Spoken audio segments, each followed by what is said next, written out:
السلام علیکم۔ امام علیہ السلام کی خدمت میں ایک شخص آیا اور عرض کرنے لگا، یا علی تنگ دستی کیوں آتی ہے؟ امام علی علیہ السلام نے فرمایا، شخص یاد رکھنا، تنگ دستی آنے کے دو الگ الگ سبب ہیں۔ ایک، جب اللہ کسی بندے کو بڑا مقام دینا چاہتا ہے، سرخرو کرنا چاہتا ہے، تو اسے دولت، اولاد، صحت، رشتے سے آزماتا ہے۔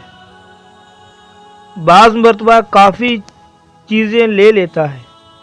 اللہ یہ دیکھنا چاہتا ہے میرا بندہ میرے لیے کتنا صبر کرتا ہے۔ اور دوسری وجہ عذاب ہے۔ یاد رکھنا، جو انسان اپنے آپ کو محترم سمجھتا ہے، دوسرے لوگوں کو حقیر سمجھتا ہے، اللہ کی مخلوق پہ ظلم کرتا ہے، اللہ کا عذاب اس پر نازل ہوتا ہے۔ تو اسی عذاب کی وجہ سے تنگ دستی کا شکار ہو جاتا ہے۔ اس نے پوچھا، یا علی معلوم کیسے ہو یہ اللہ کی طرف سے امتحان ہے یا اللہ کا عذاب؟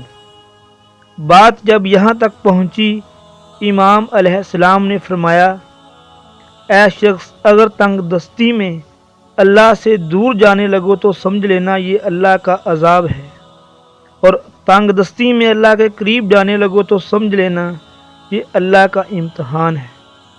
اگر آپ کو ہماری ویڈیو اچھی لگی ہے تو اس کو لائک کر لیجئے، اور اگر آپ ہمارے چینل پہ نیو ہے تو ہمارے چینل کو سبسکرائب کر لیجئے تاکہ ہماری مزید آنے والی ویڈیو بھی آپ دیکھ سکیں۔ شکریہ، اللہ حافظ۔